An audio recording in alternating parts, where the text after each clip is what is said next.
Hi കൂട്ടുകാരെ, കൃഷിയെ സ്നേഹിക്കുന്ന എല്ലാവരെയും റുക്കിയാസ് വേൾഡിലേക്ക് സ്വാഗതം.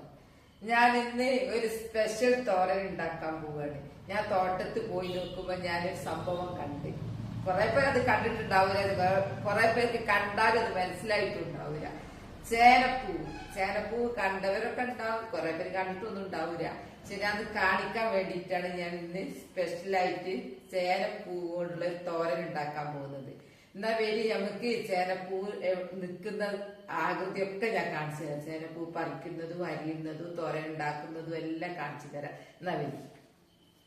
ഇതാണ് ചേനപ്പൂ. ഇതുകൊണ്ട് ഉച്ചക്ക് തോരൻ വെക്കാൻ ചോറിന് സൂപ്പർ. അടിപൊളി ചേനപ്പൂ. ഇതുകൊണ്ട് തോരൻ ഉണ്ടാക്കാം. ആണ് ചേനപ്പൂ. ചേനപ്പൂ കാണാത്തവർക്ക് കുറെ പേരുണ്ടാവും. ഇതെന്താന്ന് ചോദിച്ചാൽ ചിലർക്കൊന്നും മനസ്സിലാവൂല. ചേന നട്ട് കഴിഞ്ഞിട്ട് അത് വിളവെടുത്തില്ലെങ്കിൽ അടുത്ത വർഷം നമുക്ക് മഴ കിട്ടുന്ന സമയത്ത് ആദ്യം തന്നെ ചേന പൂവിടും. അങ്ങനെ എന്റെ വിളവെടുക്കാത്ത ചേന പൂവിട്ടതാ ഇത്. ഇതാ എന്റെ ഉൾഭാഗം കണ്ടോ, ഇങ്ങനെയാ ഉണ്ടാവുക. കുറെ പേർക്ക് ഇതെന്താന്ന് അറിയില്ല, അതുകൊണ്ടാണ് ഞാൻ ഇങ്ങനെ വ്യക്തമായി കാണിക്കുന്നത്. നല്ല ടേസ്റ്റാ. ചൊറിച്ചിലൊന്നും ഉണ്ടാവൂല കേട്ടോ, ഇതിന്റെ തോരന് ചൊറിച്ചിലൊന്നും ഉണ്ടാവൂല. ഇതാണ് ചേനപ്പൂ. ഇനി ഞാനിത് ചെറുതായിട്ട് അരിയട്ടെ തോരൻ ഉണ്ടാക്കാൻ വേണ്ടിയിട്ട്. ഇത് പൊളിച്ചു നോക്കുമ്പോ ഇങ്ങനെ ഉണ്ടാവുക, കണ്ടില്ലേ? ഇതെന്തൊരു ഭംഗിയാ ചേനപ്പൂ കാണാൻ, അടിപൊളി. ഇത് മൊത്തം അരിയാട്ടോ, ഇതിലൊന്നും നമുക്ക് കളയേണ്ടതില്ല. ഇതെടുക്കണ്ട, ഇതെല്ലാം നമുക്ക് ചെറുതായി കുനുകുനാ അരിഞ്ഞെടുക്കാം. ഇത് കാണാത്തവർക്ക് വേണ്ടിയിട്ടാ. ഇതാണ് ഏറ്റവും സൂപ്പർ കാണാന്. അടിയിലൊരു പൂക്കൾ, കുഞ്ഞു പൂക്കളൊക്കെ ആയിട്ട് അരിയട്ടെ. ചേനപ്പൂ അരിഞ്ഞു, ചെറുതാക്കി അരിഞ്ഞു. അതിനെ മൊത്തം എടുത്തിട്ടുണ്ട്, ഇങ്ങനെ കുനുകുനാ അങ്ങ് അരിഞ്ഞതാ. ആ മൊത്തം എടുത്തിട്ട് ഇതാണ് ചേനപ്പൂ അരിഞ്ഞു വെച്ചത്. ഇത് ഞാൻ കഴുകി വൃത്തിയാക്കട്ടെ. കഴുകി വൃത്തിയാക്കി അടുപ്പത്ത് വെച്ചു. ഞാൻ മൺചട്ടിയിലാണ് എല്ലാം വെക്കുക. നാടൻ കറിക്ക് നാടൻ പാത്രം മൺചട്ടിയാണ് ഞാൻ ഉപയോഗിക്കുക. അപ്പൊ അതിന് വേണ്ടേ ആവശ്യത്തിന് മഞ്ഞൾ, കുറച്ച് മഞ്ഞൾ കിട്ടാൻ മതി. ചിലവരൊന്നും മഞ്ഞൾ ഇടൂല. ഉപ്പ്. ഇനി ഇത് വേവാനുള്ള വെള്ളം, കുറച്ച് വെള്ളം ഒഴിക്കുക. ഞാൻ അടച്ച് വെച്ച് ഇനി വേവട്ടെ. അരിച്ചതുക്കിയിട്ട് അങ്ങനെ ചേനപ്പൂവിന്റെ ഉപ്പേരിതാ തോരൻ റെഡിയായി.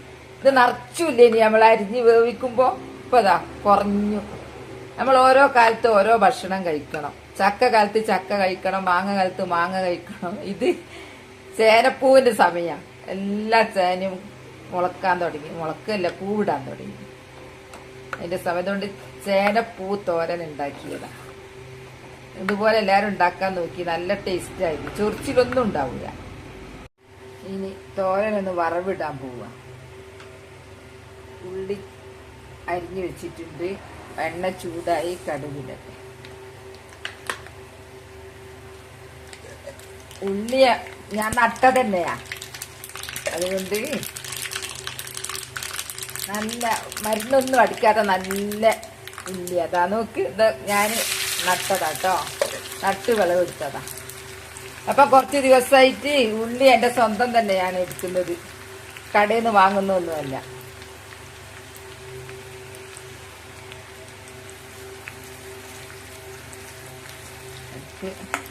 കറിവേപ്പില അതുപോലെ തന്നെയാ.